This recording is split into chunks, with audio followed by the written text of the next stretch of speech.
The fluorescent lights flickered overhead as I stared at the presentation deck on my laptop, scrutinizing every detail. It was well past 9 p.m., but I didn't mind the late hours. Providing for my wife, Carolyn, was my top priority, and climbing the corporate ladder at Luminous Tech was the path to achieving that. A soft rap on the door broke my concentration. "Come in," I called out, expecting one of the interns. The doors swung open, and my boss, Veronica Davies, strode in, her heels clicking on the tiled floor. My breath caught in my throat. Veronica exuded an aura of power and confidence that was both captivating and intimidating. Her tailored suit hugged her curves, and her piercing green eyes seemed to bore right through me. "William," she purred, shutting the door behind her. "I need you." I blinked, confused. "Is there a problem with the presentation, Ms. Davies?" She laughed, a throaty sound that sent shivers down my spine. "No, William, this isn't about work." Veronica moved closer, leaning against my desk. Her perfume, a heady blend of jasmine and musk, filled my senses. "I want you to be the father of my child." The words hit me like a punch to the gut. I recoiled, shock and disbelief coursing through me. "Ms. Davies, you're married. And I am too. I love my wife, Carolyn. I would never—" Veronica waved a dismissive hand, cutting me off. "George and I haven't been happy for years. We're just stuck. But I want a family, a real family. And I see something in you, William. Strength, loyalty. The kind of man who would be a wonderful father." Anger surged through me, hot and fierce. Not only was her proposition immoral, but George was my old college friend. Betraying him was unthinkable. "This is insane," I said, my voice trembling with a mix of fury and disbelief. "I would never do that to Carolyn or George. I'm leaving." I stood up, ready to walk out of this twisted situation. But Veronica's voice, now laced with ice, stopped me in my tracks. "You will regret this, William. There will be consequences." Those chilling words echoed in my mind as I drove home that night, my knuckles white from gripping the steering wheel. Carolyn was waiting for me, and as soon as I walked through the door, the words tumbled out in a rush. I expected comfort, understanding, maybe even outrage on my behalf. Instead, her eyes narrowed with suspicion. "Are you sure that's what happened, William?" she asked, her voice dripping with accusation. "Or did you make up this crazy story to cover up an affair?" "What? No, Carolyn. I swear I'm telling the truth." I protested, my heart sinking. How could she doubt me like this? But the damage was done. Our argument escalated, filled with hurt and mistrust, until we both retreated to separate corners of the house, a frosty silence settling between us. The next day at work, I braced myself for the fallout from Veronica's outrageous proposition. Surely, I would be fired, or at least reprimanded. But to my bewilderment, she acted as if nothing had happened, breezing past me with a polite nod and a tight-lipped smile. The unease I felt only deepened as the days turned into weeks, and Veronica continued to behave as if our late-night encounter had never occurred. Little did I know, she was playing a long game, setting into motion a plan that would shatter my life beyond repair. The weeks following her outrageous proposition dragged on, filled with tension and unease. Carolyn and I walked on eggshells around each other, our once loving marriage reduced to strained silences and furtive glances. At the office, Veronica's calm demeanor only added to my growing sense of dread. She greeted me with the same polite nod and tight-lipped smile, as if nothing had transpired between us. But I knew better. The glint in her eyes, the subtle curl of her lip, it was all a carefully constructed facade, masking a sinister agenda. It wasn't until 2 months later that the other shoe dropped. Veronica summoned me to her office, her expression unreadable. "Have a seat, William," she said, gesturing to the plush chair across from her desk. I obliged, my heart pounding in my chest. This was it, the moment I had been dreading. She was going to fire me, or worse. Veronica leaned back in her chair, regarding me with a triumphant smirk. "I have something to show you." She slid a manila envelope across the desk, its contents spilling out, a stack of photographs. My breath caught in my throat as I flipped through the images. They depicted Carolyn, my wife, in intimate embraces with a man I didn't recognize. A well-dressed stranger with chiseled features and a disarming smile. What is this? I stammered, my hands trembling. That, dear William, is your beloved wife in the arms of her lover, Veronica purred. Quite the scandal, wouldn't you say? A wave of nausea washed over me. This couldn't be happening. Carolyn, my Carolyn, cheating on me? The woman I had sworn to love and cherish until death do us part? You're lying, I spat, glaring at Veronica. This is some twisted game you're playing. But deep down, I knew the truth. The photographs were too candid, too intimate to be fabricated.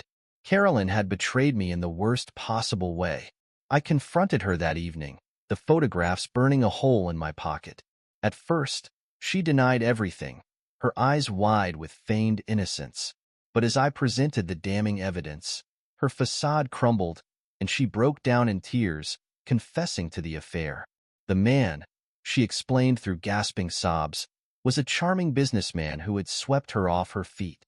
He showered her with attention and affection, filling the void left by my long work hours and preoccupation with Veronica's threats.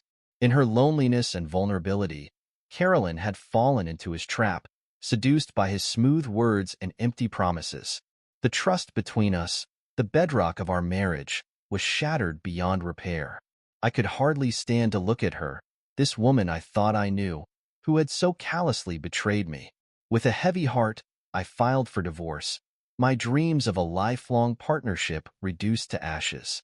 In the aftermath of my crumbling marriage, I found myself adrift, numb with grief and disbelief. How could Veronica have orchestrated such a cruel and calculated betrayal? The answer, I realized with dawning horror, lay in her own words. There will be consequences. She had taken away what I valued most, my wife, my family, my entire world, as punishment for rejecting her twisted advances. And now, she believed I would be free to succumb to her desires, to become the father of her child, the puppet in her sick, delusional fantasy. My anger and disgust towards her had only grown, a simmering rage burning within me, fueled by the wreckage of my once happy life. I was consumed by a single thought: revenge. In my darkest moments, I contemplated taking drastic action against her, but cooler heads prevailed. I needed a plan, a way to strike back that wouldn't land me in prison or further compound the misery she had inflicted upon me. It was then that an unlikely ally emerged: George, Veronica's husband and my old college friend. I had avoided him throughout this ordeal, too ashamed and humiliated to face him after his wife's depraved advances. But one day, he showed up at my doorstep, his eyes haunted. "William, we need to talk," he said grimly. I invited him in, and over drinks, I confessed everything: Veronica's proposition, her threats of consequences, the hired con man, and the photos that had torn my marriage asunder. George listened intently, his jaw clenched. "I knew something was off with her," he muttered. "The mood swings, the distance, but I never imagined this." I pulled out my phone and showed him the explicit messages Veronica had sent me, laying bare her manipulative tactics. George's expression darkened like a thundercloud. That twisted, vindictive. He shook his head in disbelief. "We have to take her down, William. Expose her for the monster she really is." A spark of hope ignited within me. George was right. We had to fight back, to strip Veronica of the power and status she had abused so callously. Together, we devised a plan, a carefully orchestrated act of revenge. George would gather evidence of Veronica's corrupt business dealings, using his insider knowledge and connections. Meanwhile, I would compile proof of her harassment and threats towards me, creating an airtight case against her. We waited for the perfect opportunity to strike, biding our time as George dug deeper into Veronica's misdeeds. Finally, the moment arrived: the company's 10-year anniversary gala, a night of celebration and self-congratulation. As Veronica basked in the spotlight, delivering a self-aggrandizing speech about luminous tech success, George gave me a subtle nod. It was time. We strode onto the stage, seizing the microphone from the startled host. Silence fell over the stunned crowd as I began to speak. "Ladies and gentlemen, you've been deceived," I announced, my voice ringing out.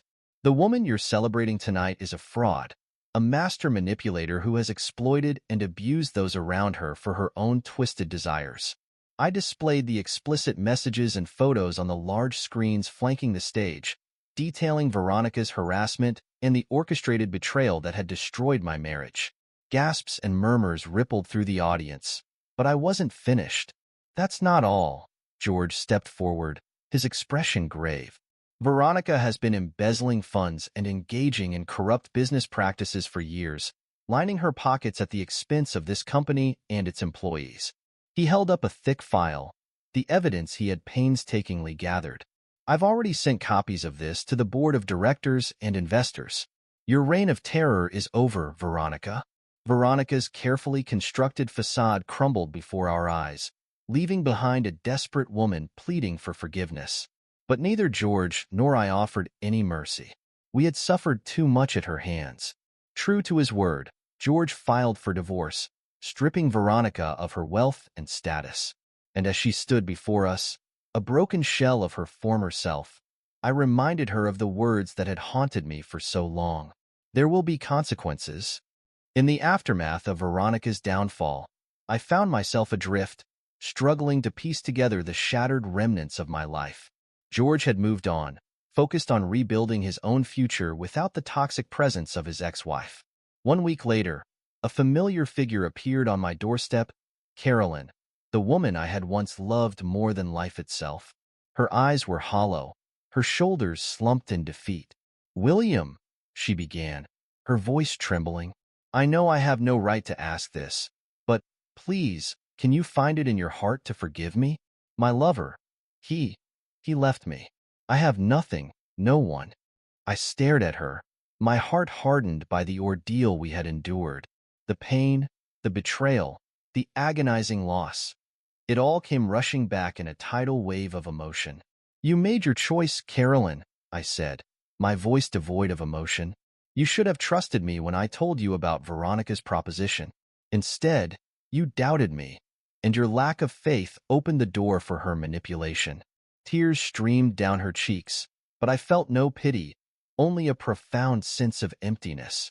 "I'm sorry, Carolyn, but we can never go back to the way things were. Too much has happened, too much has been broken." I turned away, closing the door on that chapter of my life for good. In the months and years that followed, I focused on rebuilding, finding solace in a new job and surrounding myself with people I could trust. The scars left by Veronica's cruelty would never fully heal, but I was determined not to let her define me or dictate the course of my future. I had learned a bitter lesson about the devastating price of revenge, how the pursuit of vengeance could consume and pervert even the noblest of souls. But I had also discovered an inner strength, a resilience that allowed me to rise from the ashes of my shattered life and forge ahead, free from the shackles of Veronica's twisted machinations. The road ahead was long and uncertain, but one thing was clear. I would never again let someone like Veronica Davies darken my doorstep or threaten the fragile peace I had found. I was free, and this time, I intended to stay that way. This is where our story comes to an end. Share your thoughts in the comments section. Thanks for your precious time. If you enjoyed this story, then please make sure you subscribe to this channel. That would help me a lot. Click on the video you see on the screen, and I will see you there.